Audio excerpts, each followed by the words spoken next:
Medical college ప్రైవేటీకరణ అనేది మీరు అడ్డుకోవాలని మీరు అంటున్నారు. కానీ ప్రభుత్వం మాత్రం ఏమాత్రం కూడా తగ్గట్లేదు కదా. అంటే ఒక్కొక్క ప్రభుత్వానికి ఒక్కొక్క స్టాండ్ ఉంటుందండి. ఆనాడు రాజశేఖర్ రెడ్డి గారు, జగన్మోహన్ రెడ్డి గారు పేదల భవిష్యత్తు, పేదల ఆరోగ్యాన్ని మాత్రమే వాళ్ళు బేరీజు వేసుకుంటే, ఈ రోజున రాష్ట్ర ప్రభుత్వ ఆస్తులన్నీ కూడా ప్రైవేటు పరం చేస్తూ, అలాగే బేసిక్ అన్నమాట ఏ ప్రభుత్వానికైనా కూడా విద్యా వైద్యం అనేది ఒక బేసిక్. ఆ బేసిక్ని కూడా మర్చిపోయి ప్రజల భవిష్యత్తుని, ప్రజల ఆరోగ్యాన్ని పణంగా పెట్టి ఇష్టారాజ్యంగా ముందుకెళ్తున్నటువంటి ఈ కూటమి ప్రభుత్వానికి బుద్ధి చెప్పాలని మా నాయకుడు జగన్మోహన్ రెడ్డి గారు రాష్ట్ర వ్యాప్తంగా కోటి సంతకాల సేకరణ కార్యక్రమం చేపట్టడం జరిగింది. అది ఈ రోజున ఎంత పెద్ద ఎత్తున ఇది సక్సెస్ అయిందో, మరి ఇది కూటమి ప్రభుత్వానికి నిజంగా చెంపపిట్టని నేను చాలా గర్వంగా చెప్తా ఉన్నా.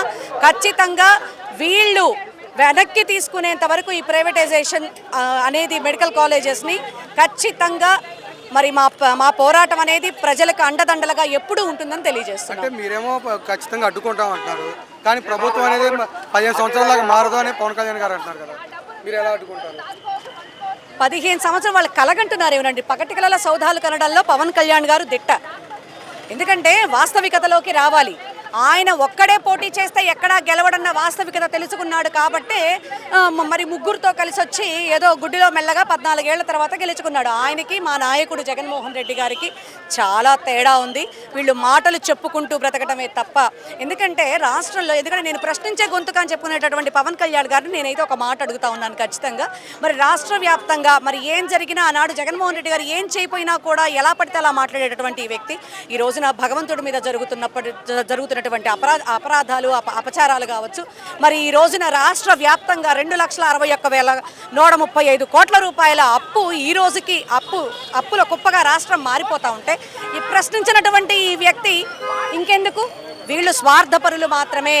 వాళ్ళకి కావలసిందల్లా కూడా అధికారంతో ముందుకు పోవడం తప్ప వాళ్ళకి ప్రజల మీద ఎట్లాంటి బాధ్యత లేదు. ఈ బాధ్యత లేని తత్వాన్ని నిరసిస్తూ ఈ రోజున ప్రజలు చేసినటువంటి పని వాళ్ళకి గుయ్యమనిందని మాత్రం నేను భావిస్తా ఉన్నాను. ఖచ్చితంగా మెడికల్ కాలేజీల ప్రైవేటైజేషన్ అరాచకం. దీన్ని ఖచ్చితంగా ఆపి తీరుతామని తెలియజేస్తున్నారు. మెడికల్ కాలేజీల ప్రైవేటీకరణ మీరు అడ్డుకుంటాం, కానీ మీరేమో అడ్డుకుంటాం అంటున్నారు, వాళ్ళేమో ముందుకు వెళ్తూ ఉన్నారు. కానీ మొన్న చంద్రబాబు నాయుడు గారు అంటా కూడా ఈ ప్రైవేటీకరణ చేస్తేనే ప్రభుత్వం ప్రజలకి మంచి జరుగుతుంది, నాణ్యమైన విద్యా వైద్యం వస్తుందని వాళ్ళు అంటున్నారు. ఏ రకంగా 33 సంవత్సరాలు ఇచ్చేస్తారట, తర్వాత మళ్ళీ 33 సంవత్సరాలు మళ్ళీ ఆటోమేటిక్ రెన్యువల్ అవుతుందట. ప్రైవేట్ వాడు పెత్తనం తీసుకుంటే ఏ రకంగా ప్రజలకి మంచి జరుగుతుందో ఈయన ఒకసారి చెప్పండి. నాణ్యమైన విద్యా వైద్యం వస్తుంది, ఏ రకంగా వస్తుందో చెప్పాలా? ఏ రకంగా వస్తుంది? ప్రైవేటైజ్ ఇప్పుడు గవర్నమెంట్కి సంబంధించినటువంటి ఒక స్థలాన్ని ప్రైవేటు వ్యక్తి లీజుకు తీసుకుంటే వాడి లాభం చూసుకోకుండా మరి ప్రజలకి సేవ చేయడానికి ముందుకు వస్తాడా? ఎవరైనా చారిటబుల్ ట్రస్టులు నడుపుతాడా ఎవరైనా? మరి ఇప్పుడు అలా అనుకుంటే ఇండస్ట్రీస్ తీసుకొస్తున్నావు నువ్వు, 99 పైసలకే ఎందుకు ఇచ్చేస్తున్నావు? వాళ్ళు ఏదో పెట్టుబడులు పెడతారు, మరి పెట్టేస్తున్నారు అన్న భ్రమ ఆంధ్ర రాష్ట్ర ప్రజలకి మీరు కల్పిస్తున్నారు కదా. ఎక్కడైనా వాస్తవం అనేది నిజంగా ఉంటుందా?